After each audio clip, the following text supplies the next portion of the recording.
नासिन में पासे अवांखे ॿुधाईंदा हलूं त खैरपुर जे इलाइक़े गाढ़ी पुल जो रहवासी घर जो अकेलो कफ़ील पोहरियत कैंसर जे मर्ज़ में मुब्तला है।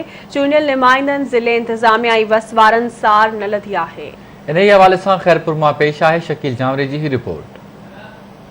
खैरपुर के गाड़ी पुल जो रहवासी पोरियत मोहम्मद हसन शेख काफ़ी वक्त का कैंसर जड़े मूज़ी मर्ज़ में मुब्तला होने सबब बेयारो मददगार पयल है। उन हवाले से कैंसर के मरीज़ संदस माज़ूर भाउ ऐं संदस घरवारी जो चवण है त इलाज थे मां गरीब मिस्किन हाँ मुझे काई ताकत ना है।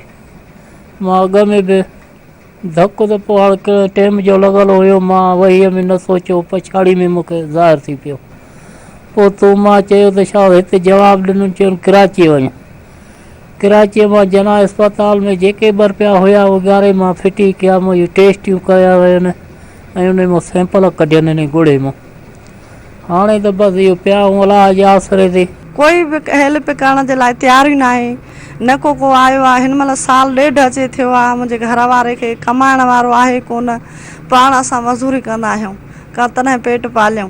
जे न त कोई अचे कोन थो न को ॾे थो न वठे थो न कोई लड़ी अचे थो। तकरीबन साल खन थी वियो आहे त जना अस्पताल में असां इलाज करण लाइ वियासीं।